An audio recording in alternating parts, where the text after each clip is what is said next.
All right, ladies and gentlemen, welcome to the George Pickens Appreciation Hour, brought to you by Tony Squares and Chris Dell. That's right, it's the fantasy favorites. We're talking about wide receivers and tight ends today, and I'm already excited, as you should be, about the George Pickens preseason games and what it could mean for the regular season, but we'll get to that later.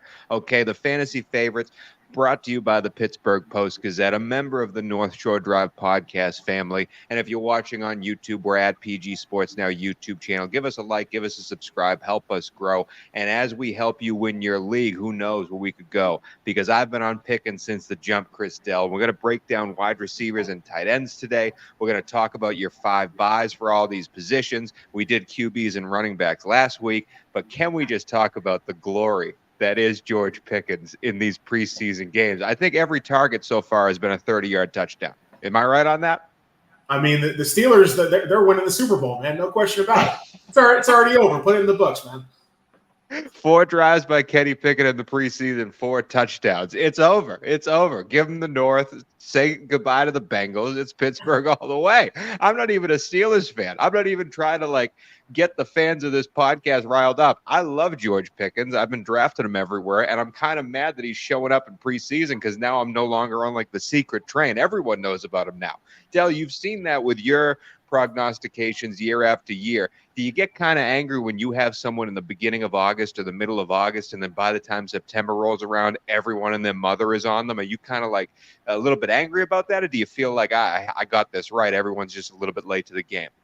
Yeah, it's a little bit of both. I mean, you obviously want to get a good value on them in your drafts, but at the same time, sometimes you're yeah, I got to draft them 2 rounds earlier now than I would have had to a month. And that just comes with the territory. But George Pickens has been balling out. Kenny Pickett's been balling out. We'll see how they do when they get into the regular season. But, I mean, it looks promising. I mean, Pickett. It's all about the quarterback play and the play calling. And if Matt Canada is going to open things up in this offense and Kenny Pickett's going to take control and make a true year 2 progression, then, the George Pickens, the talent is there. We already know that. But I actually think it could really benefit a couple of the guys who aren't getting as much hype.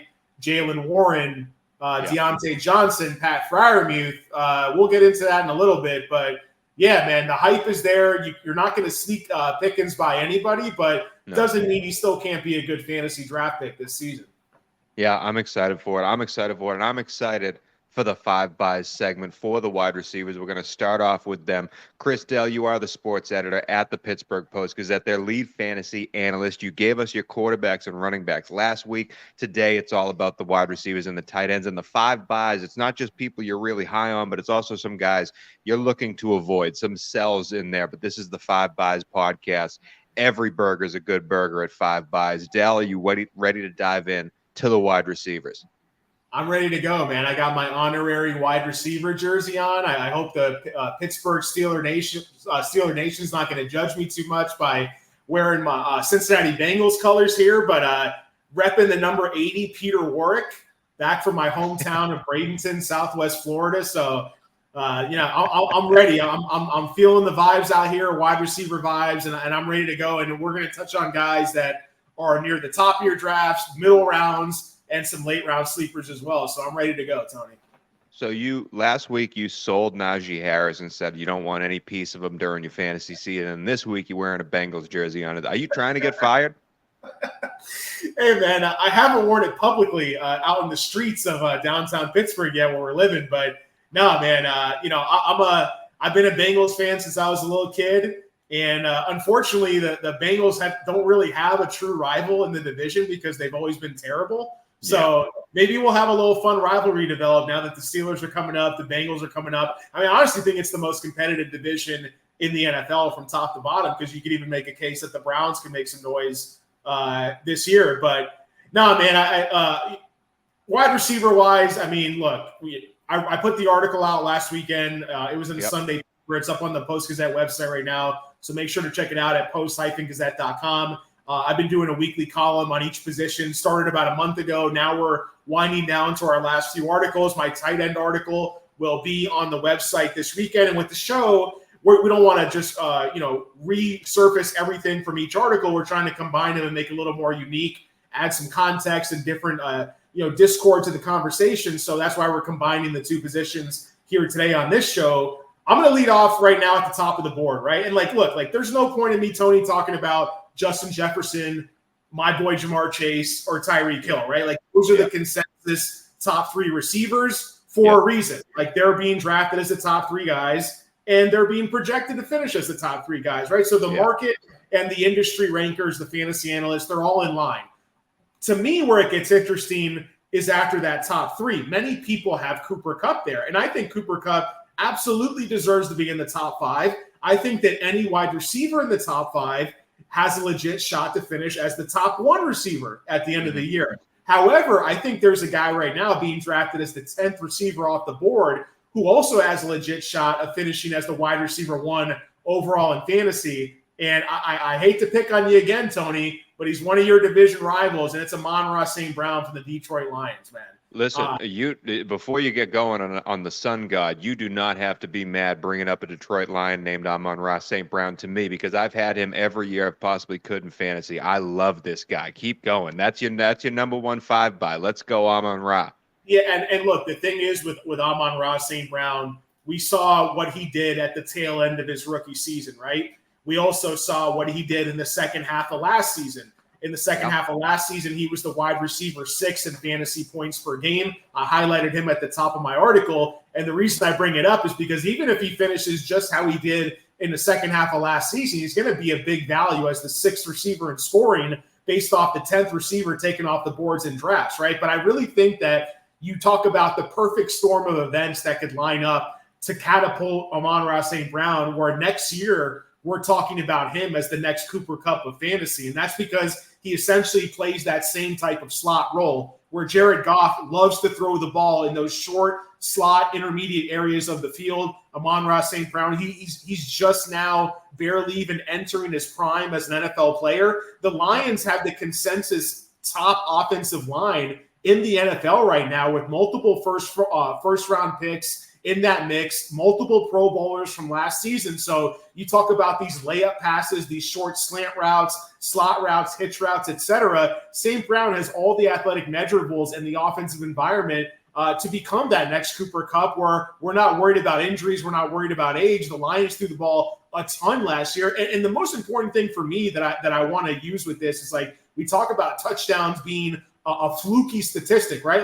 Look, Derrick Henry's going to score probably between 10 to 20 rushing touchdowns every year. But Jamal Williams scoring 17 rushing touchdowns for Detroit last year, that was a complete outlier total for him. And he's gone now. And if you're telling me, if that's going to regress back to the normal, I actually expect this Lions offense to be just as good, if not better than last year. And that means a lot of those rushing touchdowns are going to go to the passing game. Amon-Ra St. Brown was inside the top 10 in the league in terms of end zone targets inside the 5-yard line, targets inside the 10-yard line. So for me, I've got him ranked as my wide receiver 4. He's going off the board as wide receiver 10. It doesn't seem like a huge difference on paper, but those are the type of discounts that can win you your draft in terms of getting those elite players early. So Amon-Ra St. Brown, to me, in terms of the top of the board, he can finish as the number 1 wide receiver overall, and you can comfortably draft him right now in the middle of the second round. So he's my favorite in terms of the top class of fantasy receivers this season.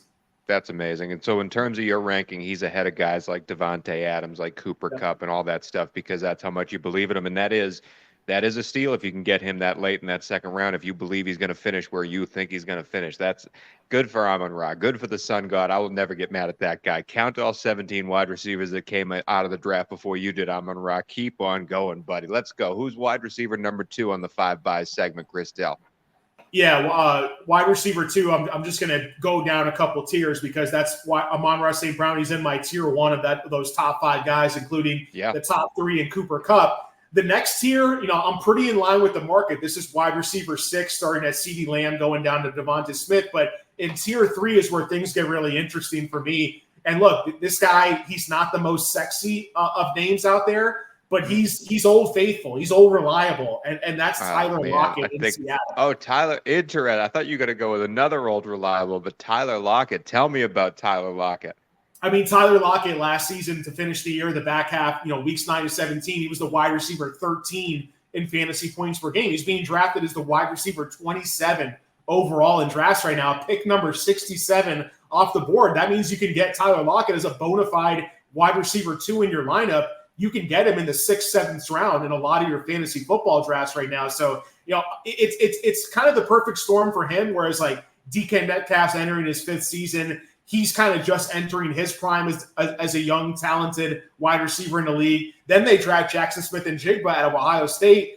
All reports are he's tearing it up in preseason and in training camp. He just came down with a wrist injury in practice the other day. He had wrist surgery. He's going to be out for possibly a month. Now, even if Smith-Njigba comes back in week 1, which still is a possibility, I still think it's overshadowing the fact that Lockett was arguably the best receiver for the team last season. And Geno Smith, that entire offense, the play calling, the scheme, they were top 7 in neutral pace pass rate. That means anytime a game is within 3 to 7 points, a close back and forth game, the Seahawks were dropping back to pass 61% of the time. They had a bottom 10 defense in terms of EPA allowed per play. What does that mean is that they're throwing a ton, but their defense also isn't very good, which means they're going to give up a lot of points, which is going to lead to them needing to throw more and run more plays. So just the discount you can get where a wide receiver is being drafted as number 27, he's finishing inside the top 12 and 13. That's what you want to do when you're drafting for value in these leagues. So Lockett might be 30 years old, but he's not a 30-year-old running back. And you don't need to worry about 30-year-old wide receivers. They can still be in their prime at this age, at this point in their careers. And if you watch how Lockett plays the game, there's a lot of times where Lockett goes down very early because he just wants to avoid getting hit so he can stay on the field longer. I was reading up about Seattle actually today. Seattle had 30 touchdowns on plays of 10 or more yards. 30 touchdowns last year on plays of 10 or more yards. That was the most in the NFL. They also had 29 offensive plays of 30-plus yards last year, which was 4th in the NFL. Geno was slinging it. They are the big play capability, and Lockett's definitely there. And Geno could definitely come back down to earth. But if you take a real look at his stats, he wasn't exactly the best player in the world that he was last year. Great completion percentage, but was really a middling quarterback. So this team could still be rolling, and Lockett could still be rolling, even if Geno comes back down to earth just a little bit. I love Lockett as the wide receiver, too. Let's go to the third one, Chris Dell. Who's the third wide receiver in your 5 buys?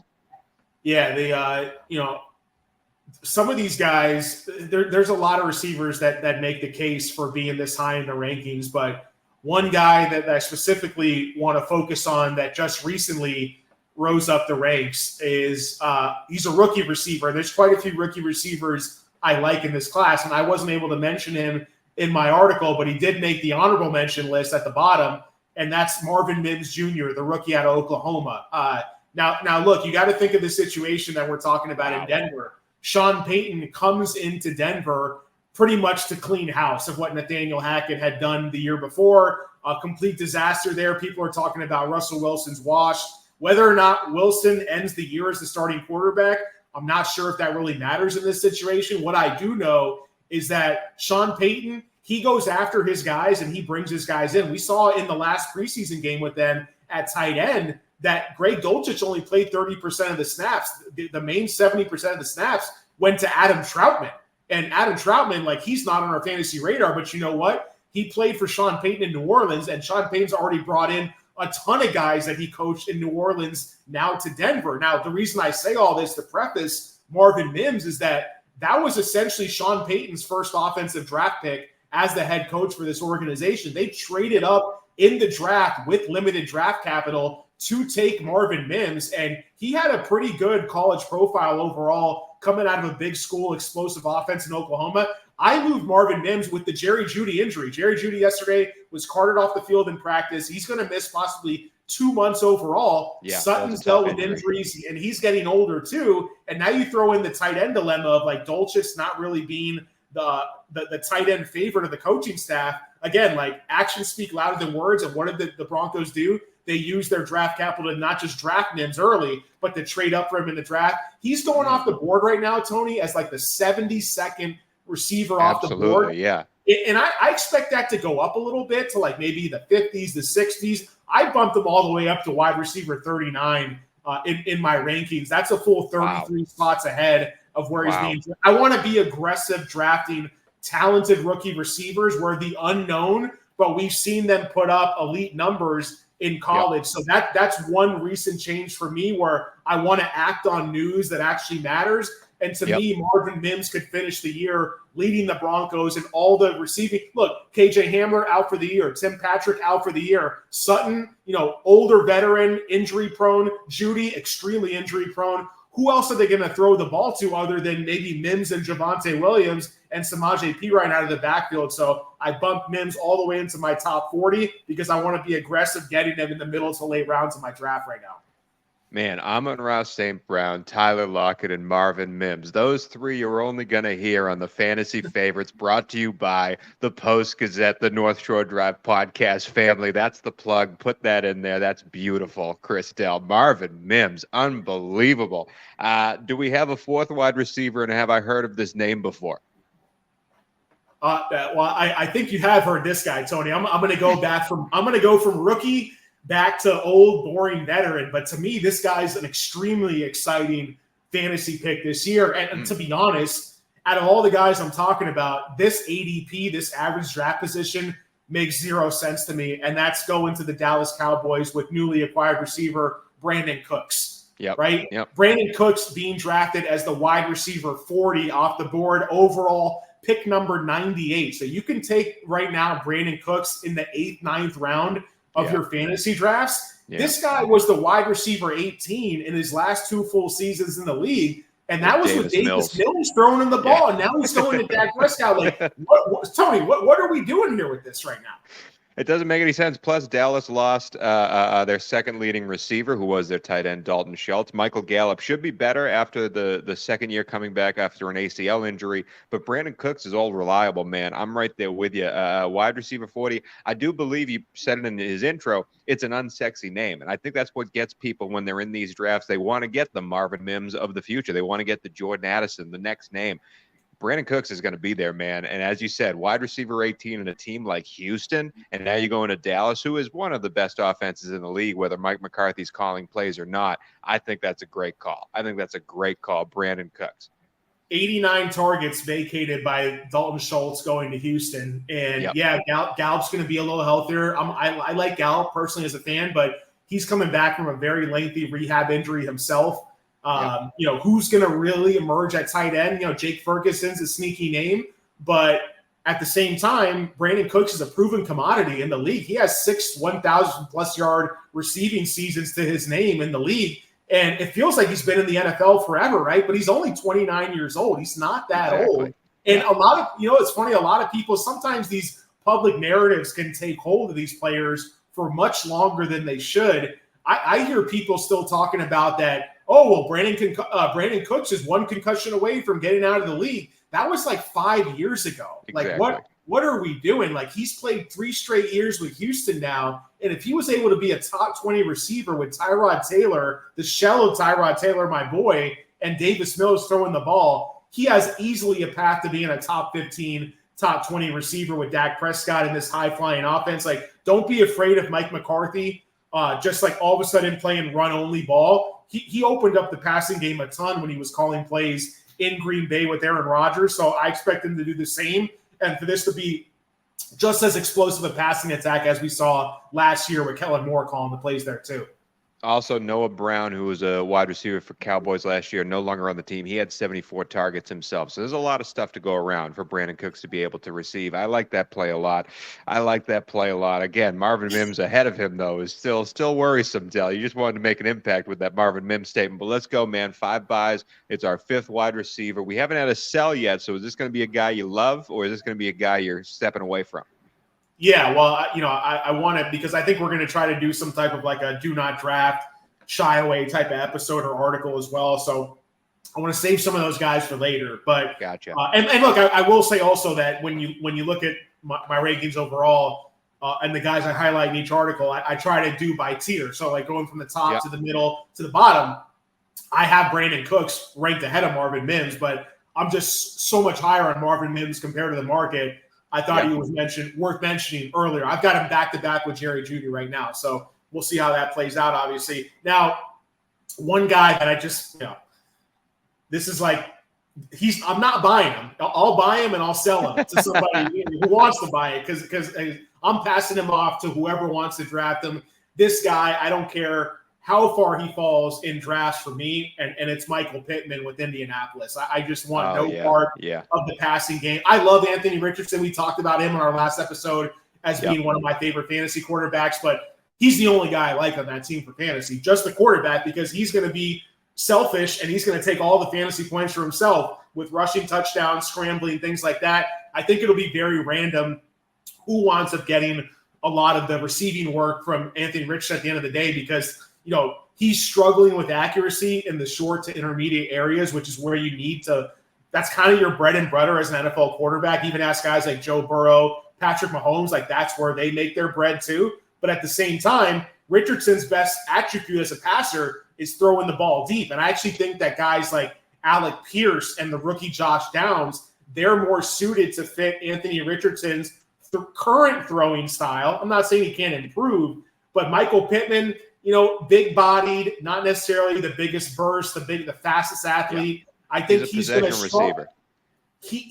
Michael Pittman would be well with a traditional, accurate drop-back passer. He can go up and get those one-on-one balls, those possession type of plays. I think that Anthony Richardson's inaccuracy, it's going to hurt Pittman the most because that's the type of style receiver he is. So Pittman is currently going off the board around wide receiver 31. I've got him all the way down to wide receiver 54 because this is why. Like I'm not saying, Tony, that he's going to finish as the 54th receiver. But what I want to say with my ranking is that even if he falls 10 spots to like wide receiver 42, someone might say, oh, that's a value. I don't even want him there. So I want to put myself so far behind market that he's never going to fall into a draftable range for me. And that's how I treat how I'm approaching these kind of do not buy players in my fantasy drafts. Well, I'm happy you said that. I know you said you wanted to save that for the do not draft section, but I think we're going to make Michael Pittman your fifth 5-buy because of how that was a great case that you just made on the sell of Michael Pittman. And we do want these 5-buys to be a little bit some here, some there. And that was as a warning. People might be doing their draft right now. And so I'm happy we got that out because Michael Pittman, it's true. I don't believe in Anthony Richardson as the pocket passer as well, and Michael Pittman needs that pocket passer to be successful in that offense. But before we move on to the tight ends part of it, before we go to the world of Pat Freiermuth, I do want to say one thing about the George Pickens Appreciation Hour that I will be hosting every week on this channel on the @PG Sports Now YouTube channel. Like, subscribe if you want more I Love George Pickens content. But last year, we know that this Pittsburgh offense with Kenny Pickett, it needs to be more explosive. It needs to stretch the field more. They were one of the worst in the world in the history of the NFL at stretching the field and having long plays and long touchdown plays. So that's going to be a market you've seen in this preseason. Kenny Pickett willing to throw the long ball. Last year, Deontay Johnson was targeted 35 times on balls traveling 10 yards plus down the field. He only caught 9 of these balls. George Pickens was targeted 34 times, 1 target less. And this is just from Kenny Pickett, by the way. He caught 18 of those, double Deontay Johnson's production in the same amount of targets, 1 less target. I'm all aboard the Pickens hype train. I'm all aboard the Pickens hype train. But let's move on now to the tight end position, a position that's largely forgotten about in fantasy aspects. You usually only start one of them. It's rare that they might even be flexed out in certain leagues. You might not even have a tight end position in certain leagues. And forever, at least for the past few years, this has been a one and done position. This has been Travis Kelce and blank. It doesn't matter who else is there. But I'm with Dell in saying that this is a position that I like to target because I believe I can get an advantage on my opponent. If I can't get Kelce, then let's get someone that I think I'm going to beat my opponent every week at this position with this dude. I know Dell's got some winners on there. Who's number 1 in the 5-buys tight end list? I might be wearing a Bengals jersey. This might be a Pittsburgh Steelers podcast, and I'm going to have to go against my personal team. And to me, the guy I love at the top of the board is Pat Freiermuth. Like that's my guy. He's my favorite fantasy tight end inside the top 10 this season. I think that he could finish the year as a borderline top 3, and that means rivaling the likes of Kelce, Hawkinson, and Andrews, who are the clear top 3 in fantasy this year. But you can get Freiermuth at a much cheaper price tag. I've got a ton of Freiermuth in a lot of the best ball drafts, mock drafts that I've been doing. I think that he's actually going to finish the year ahead of George Kittle. And George Kittle love the talent of Kittle, but when you have Debo, Ayuk, Kittle, McCaffrey all healthy at the same time, Kittle's the one that really suffered in terms of overall target share last season. So Freiermuth, you mentioned the whole scheme of this Pittsburgh Steelers offense. Even if they do try to open it up a little more, Kenny Pickett, young quarterbacks often find their security blanket over the middle of the field. And Pat Freiermuth has been that guy for multiple years now, even before Pickett became the starter in 2022. So when you look at what he did overall just last season, I mean, in a year where the Steelers had such bad touchdown luck in their offense overall, he was still able to put up top 7, top 8 fantasy tight end numbers. So I expect some positive regression back to the normal for Pat Freiermuth. And when you look at the second half of last season, when Pickett really started, to kind of gain his stride under center, Pat Freiermuth was right up there, even with only scoring like 2 touchdowns in that stretch overall. When you look at what he did, just 1 touchdown in the final second half of the season, but he was up there in terms of overall targets, top 5 in targets, right next to Mark Andrews, right next to Evan Ingram, who are fantasy darlings, but those guys happen to score a lot more touchdowns. So, historically we see with research that when it comes to fantasy and statistics that tight ends tend to break out in their 3rd, 4th years in the NFL. And that's exactly what we're getting with Pat Freiermuth here. All the important statistics so far through 2 seasons have gone up year to year. Receptions from 60 to 63, targets from 79 to 98, yardage from 497 to 732 last year. The only thing that went down was his touchdowns. And again, those can be very fluky. So I expect him to be a reliable target on all levels of the field, especially in the red zone. And if we even get halfway to what he was in the touchdown department from 2 seasons ago, then he's going to finish as a top 4 tight end. The beauty of all this is that, he's going off the board as tight end 9 right now, behind Dallas Goedert, behind Kyle Pitts, behind Kittle. I think he's the absolute best value in the board when you look at those top tight ends in the fantasy market right now. Yeah, because it is important to know when you're going to draft your guy. Like, you could spend a 1st-round pick on Travis Kelce. I'm not going to get mad at you, but you know what you're giving up when you do that. And guys like Mark Andrews and TJ Hawkinson, they are going to finish where you think they're going to finish, but the draft capital you have to spend on them is so hurtful to the overall building of your team that you can wait for a guy like Pat Freiermuth, and if he's going to equal those big guns, and you've just built a much better team by waiting on that tight end position. I love it too. And we're not trying to be homers here. We are not trying to be homers to the Pittsburgh Post-Gazette crowd, although you can read about this 5 buys tight end section, which I'm sure will have a nice photo of Pat Freiermuth right on the front. Head to the website when it comes up for the Pittsburgh Post-Gazette. You can read up all about it for Dell. Dell, tight end number 2, though. Let's get off this Pittsburgh bandwagon. Who's tight end number 2 on the? Well, I am wearing a Bengals jersey, so we can cancel out the bias right here and there. But no, in all seriousness, I think that for me, when it comes to the top buys on my tight end list, I want to go to tier 4, which is tight ends 9 through 20 in my rankings. I think there's a lot of bull cases you can make for certain players in this range, but one player I want to harp on specifically, I've been trying to bring up at least one rookie when we go in each of these positions, right? So quarterback, it was Richardson. Yep.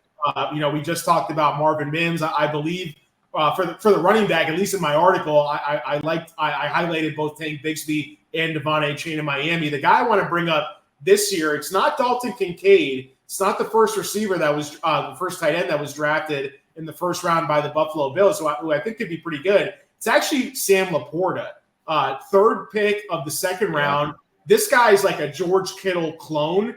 And, he's basically – it went to show you that the Lions were willing to trade TJ Hawkinson to an in-division team last year and be like, you know what? We're good. We're going to score a ton of points anyways, and we're just going to draft Hawkinson's replacement and pay him at a fraction of the cost. And when you look at Sam Laporta, Iowa is churning out elite tight ends in the NFL. Over and over again. People are saying that this is the best tight end draft class ever.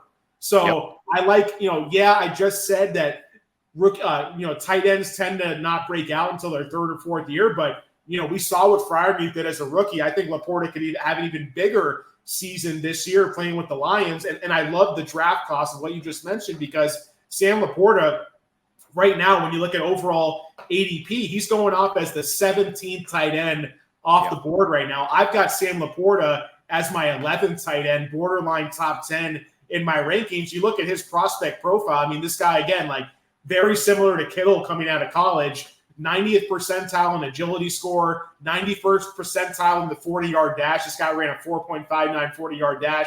And overall has great speed, great burst to his game. So I love the draft capital. I love the size, 6'3", 245 pounds. I think in this range of guys, when you're talking about he's getting drafted essentially next to the likes of Tyler Higbee, Taysom Hill, who we don't know how much he's going to play this year, Greg Dulcich, who's already like almost in the doghouse with Sean Payton.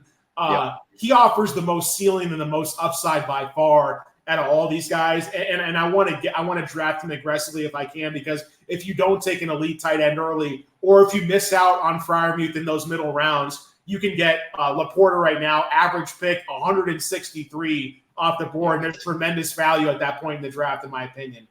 It's also, I don't want to take too long on this segment, but I do want to say that there are so many rookie tight ends this season, and normally rookie tight ends don't perform too well their first season in the league, but I am interested in draft strategy when it comes to, unless I get Travis Kelce, even if I get a Mark Andrews or a TJ Hawkinson on my team, I kind of am shooting for a rookie tight end earlier than I should be as my backup, just to have it there, because you never know who's going to take off. And I do think Sam Laporta fits that. Even if you get Pat Freiermuth, you might want to spend up a little bit on a backup tight end like Laporta, just to have that 1-2 punch when you need to sub in for a tough defensive matchup. But that's just me. I'm not coming from the Post-Gazette's lead fantasy analyst, Chris Dell, over here. He's the magic man. Let's move on to tight end number 3 on the 5 buys list, Dell. Yeah, I like a lot of tight ends in this range, and this one's a little tough for me to just pick out a couple. But one guy that I like, according to where he's going in drafts right now, I'm actually going to go back to Dallas, because we talked about Dalton Schultz, leading 89 targets in that offense. And for me, I thought the guy was going to be Luke Schoonmaker, who they drafted with a top 3-round pick. It's actually Jake Ferguson. All reports out of camp are saying that Jake Ferguson has clearly emerged as the number 1 tight end ahead of Schoonmaker, who's dealt with injuries already, and as well as the other tight end in the roster in Peyton Hendershot. And we saw just Dalton Schultz was banged up a lot last year, so I don't want to use necessarily those season-long numbers, but in 2021, when Schultz was fully healthy, he was the tight end 5 in fantasy points per game, only behind that elite group of Andrews, Kelce, Kittle, and shout out to Rob Gronkowski also on that list there. But look, Jake Ferguson, 6'5", 250 pounds. He was drafted in the 4th round just 2 seasons ago out of Wisconsin. Player profile, you can look at these college dominator rankings, and he had an 86 percentile college dominator ranking, 86 percentile breakout age. Like, he emerged as an elite weapon in college when he was less than 20 years old. So he's already kind of been on that projectile of like, that was 5 years ago. And now I think this is the point in his career where he could truly have a breakout year. And it's not just me saying that and the reporters in Dallas. It's actually Dak Prescott said that on numerous occasions and we know that the way Dak Prescott likes to play, was it really Schultz earning all those targets in Dallas? No, or does Dak just like throwing the ball conservatively? Because it is, if it's the latter, then Ferguson going off the board right now, I think at tight end 27, he could finish top 10, and that's going to be a massive steal.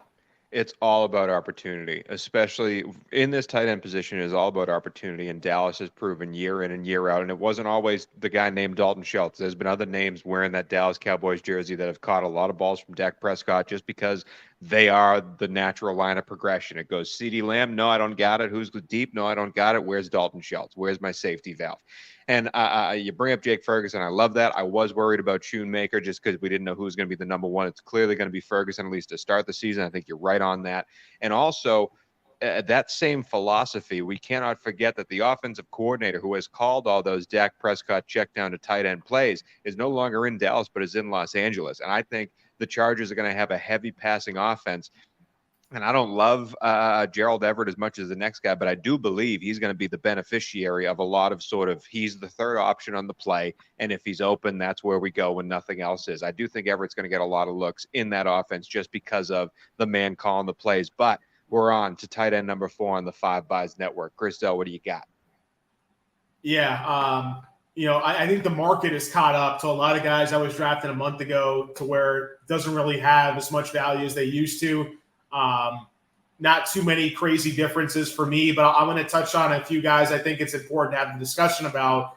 And one of those guys to me is Greg Dulcich from Denver. He was a guy I love the talent and love the profile from him coming into this season. But the fact remains, again, that I mentioned with Marvin Mims is that, Sean Payton, he has his guys. And He didn't draft Dulcich. He brought in Adam Troutman. And in their last preseason game, I'm not talking about preseason snaps overall. I'm talking about preseason game snaps with the first team offense. It was 70% Troutman, 30% Dulcich. And you saw even last year when it was Hackett, everyone was always upset of why Dulcich isn't getting more targets. Sometimes there's a reason for that Dulcich is more of a pure receiving tight end to where that means that crunch time situations, third downs, a lot of teams need these tight ends to stay in and block. And if these tight ends can't block, they're essentially going to be part-time players. So I bumped Dulcich down to tight end 18 in my ranks. I think when I first started this draft process, he was near my top 10. Dell, I wouldn't even have him close to the top 20, my guy. I am right there with you. I think this is a once-in-a-while player on this team. I think he's going to have some big, splashy plays, and Denver fans are going to be ripping their hair out just like they were last year, saying, where is Dulcich? Why isn't he on the field? But it's never been Sean Payton's bread and butter.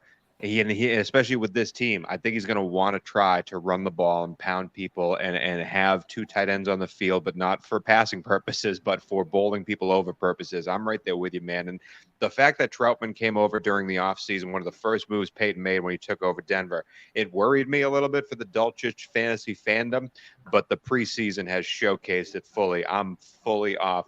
I will never draft Dulcich in a league this season. I will not touch him with a 10-foot pole. And if you have him in dynasty rankings, I would try my best to get rid of him at the highest price you can right now. I just don't think it's going to be a good year for him. Yeah, you're not selling high on him right now. I mean, if he comes out of the gates and has a big week 1 or week 2, then you can maybe try to sell. And I think he's talented. Don't get me wrong. It's just the situation right now is just not looking good.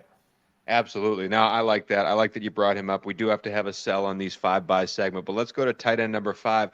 There's two guys that you haven't mentioned, and I don't know if you're going to mention one of them here, so I'm not going to bring it up yet, but there's two guys that you haven't mentioned that I'm surprised you haven't, because for me, they're the two biggest buys when it comes to the tight end market. But go for your tight end number 5 on the 5-buy segment, my guy. I'm gonna go to another sell, Tony, because like I said, a lot of these guys that I'm relatively high on, like I'm not super high compared to the market. As much as I love the talent, just like Dulcich, I'm selling Kyle Pitts. I can't get behind the Falcons offense right now. I mean, it hurts me too, man. I wanted it to work. I wanted it to work so bad. I have like a scolding hate in my heart for Arthur Smith for what he's done to Kyle Pitts over the last 2 years, calling plays in Atlanta. And you know what? I don't think putting Desmond Ridder at quarterback this year is going to help, man. I mean, I do believe Desmond Ridder is going to be much better than he was last season. I actually have Atlanta as one of my picks to win one of my upset picks to win their division. I think Atlanta is going to be very strong this year. I would want Drake London on my team. I don't know if I would want Kyle Pitts on my team just because I'm right there with you. I just don't believe the opportunity is going to be there the way we want it to be. That hurts though. It does hurt. I've had Kyle Pitts in many fantasy leagues, and it hurts. Yeah, I mean, we talk about coaches bringing in their guys like. You remember Jonnu Smith played for Tennessee when Arthur Smith was there, and he's now a tight end in Atlanta. Yes. So they're going to want to. It's the same thing in Denver. They're going to want guys that can bowl people over in the blocking game, not just the receiving game, and that's not Kyle Pitts' game. And I don't know what's going to happen with that career, but I would not draft him at his current draft position. There is a guy. There is a guy that I don't know where exactly he is now, but he was right around Kyle Pitts' draft position, a little bit behind him, that I have been focusing on in my best ball drafts. And these are my two. We'll finish this off with Tony Squares, the non-fantasy expert's opinion on the two guys you want to buy at the tight end position. And they're not near the Greg Dulcich's of the world. They're not near the TE 11 through 19. They're much higher in the draft rankings. One of them is Darren Waller. I know Darren Waller's been injured literally every season for the past 20 straight seasons. I get that completely. But I just believe that with this offense in New York, they paid a pretty penny to go get Darren Waller in this offense because they knew the pass catchers that they have, the Isaiah Hodgkins, they aren't premier pass catchers. They did okay last year.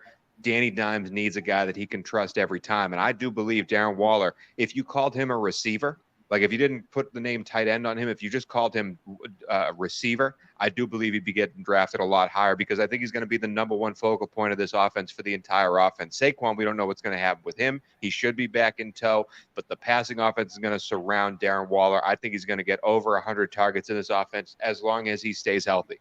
If you draft Darren Waller, get yourself a guy like Sam Laporta so you can have a backup in case he goes down. But I'm all aboard the Darren Waller train, and I fully support grabbing him at his current draft position, even a little bit earlier as your tight end one. The one guy I'm seeking out, though, and I hate doing this because I normally don't like going against tight ends early. I like waiting on my tight end position unless it's a Travis Kelce.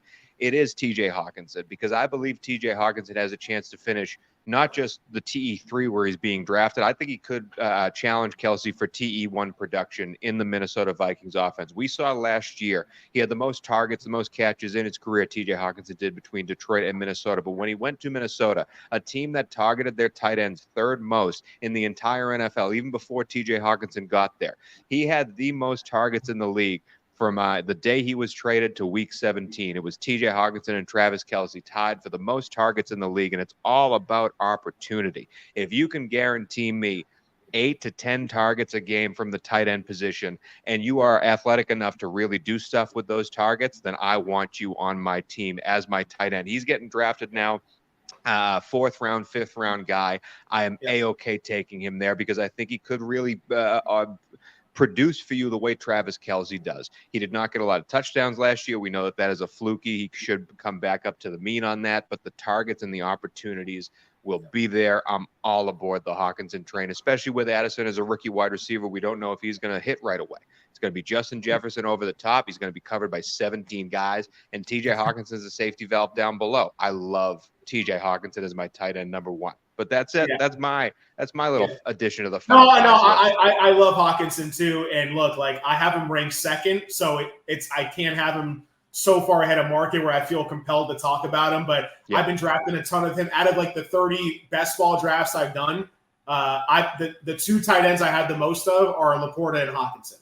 Yep. So I agree with you wholeheartedly. And you look at the last 4 weeks of the season, weeks 14 through 18, when he really got his stride in that Vikings offense. He had 8 more targets than the next tight end in the entire league. So the target earning potential is absolutely there. And I agree with the rest of the makeup. Fast-paced offense, not a great defense. So same thing with Seattle earlier we talked about with Lockett. This could lead to a ton of extra drop-back passing plays, et cetera, going Hawkinson's way. I've warmed up to Darren Waller. I'm right in line with the market, Tony. I've got him tight end 6. If he falls to me, I definitely would feel confident in drafting him. Although if I get a guy in the top 6, I don't know if I'm drafting a second tight end until super late. So that's kind of where I'm at with the Kittle, Freiermuth, Waller, like that kind of third tier there. I think they're all viable to be your number one tight end. In fact, like I'm considering moving Kittle behind to tight end 6 overall because I think he's got much more competition in line for targets than both Freiermuth and Waller both have. But yeah, and then Pitts is in that range too. But again, like look at Pitts last year, even when he was healthy, with multiple quarterbacks under center, with not much tight end competition in terms of targets, didn't have one single game last year with double-digit targets. That concerns me. You don't have to remind me how bad it was last year for Kyle Pitts owners. I was there. I lived it, okay? He was like tight end 50 in points per game in the second half of the year. I mean, it was brutal. And I don't expect Arthur Smith to change his ways. So that's my last on Pitts. Yeah, I feel you, but that's it. That is the last of us on this segment for the fantasy favorites for the George Pickens Appreciation Hour. Dell, it was a wonderful week again. We'll be back next week with another segment breaking down. We're right there, man. We are right there. We're hitting the last preseason games as we talk, as we record this. It's going to be a week off, and then it's NFL football is back, baby. It's time to get ready for those drafts, man. I am excited. Let's go, man. Hey, like I said, the Steelers have all the hype in the world. It's exciting down here in the North Shore Drive, downtown Pittsburgh area. Fantasy drafts this weekend. I've got my home draft that I've been running for 13 years. My dad's in it. We got our season-long fantasy league coming up, Tony, the League of Winners. So I'm going to be doing – I got about 44 drafts going on my phone right now. Excuse me? What did you say? 44 drafts. I've got about 25 on Underdog and 20 on DraftKings. You only have to make one pick every 8 hours when you go on the clock. But about every 15 minutes or so, I'm clicking on my phone and taking a player. So it's that time of year. This is Christmas time for me, Tony. Come on, man. Yeah, absolutely. It's Christmas time. Your wife must hate you. That is it for the Fantasy Favorites podcast. For Tony Squares, for Chris Dell. We will be back next week. Let's go, George Pickens. Let's do it. Thank you for checking out this content from Post-Gazette Sports. If you enjoyed the video, please like it and subscribe to our YouTube channel. Check out our Apple Podcast channel for more podcast content. Click below for a special deal of 99 cents for a 3-month subscription to the Pittsburgh Post-Gazette.